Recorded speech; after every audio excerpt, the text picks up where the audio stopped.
Sewing the plain seam. To prepare for this, you're going to take one of your samples and cut it in half lengthwise. Then you want to place your fabric long edges together so that what we call the right side of the fabric are touching each other. Okay, so can you see the difference? I have the back side of the fabric, which is what doesn't show to the viewer's eye if I were making a garment. And then I have what we call the right side of the fabric, which is the fashion side of the fabric.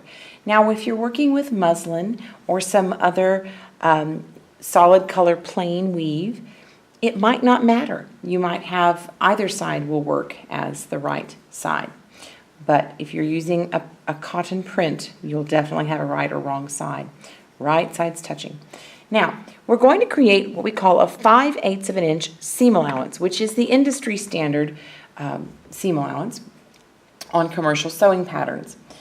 And on this machine, there are some measurements on your what we call throat plate back here. So you want to identify the one that says 5/8. And you can see the numbers way back here when you look at your machine.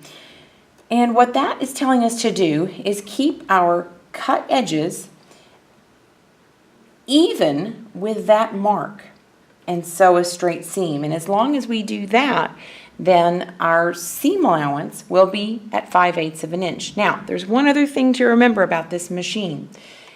The measurements on the throat plate are taken from the default setting on the machine, which if we remember is actually stitch 0, 0 with the needle position to the left. So I need to go back to stitch 0, 0 so that my needle is to the left, and now when my needle creates a seam, then what is left between the seam line and the edge of my fabric will be 5/8 of an inch if I'm following this mark back here.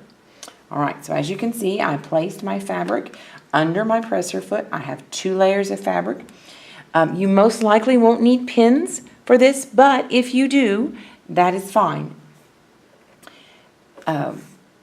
Lower your presser foot. Again, my cut edges are even with the 5/8 inch mark. So I've put it on the machine so that I can start by back stitching. All right, so go back to the edge of the fabric. All right, release the button, and now sew forward,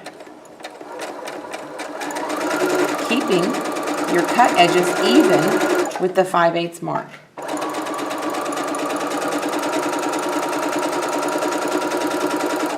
And as I approach the other end, I'll be ready to backstitch here. Okay.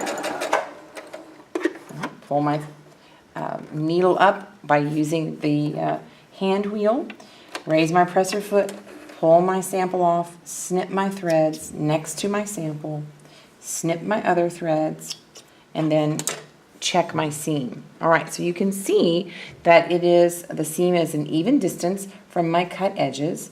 The back side looks good.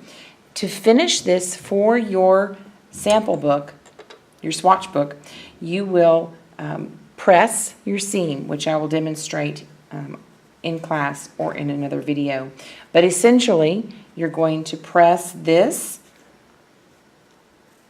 seam open. So you open the seam allowance and you press those flat, nice and flat, so that it's flat from both sides. That is a properly stitched and pressed seam. I'm giving it a finger press because it's cotton and it responds fairly well that way. All right. That is a plain seam, 5/8 of an inch seam allowance.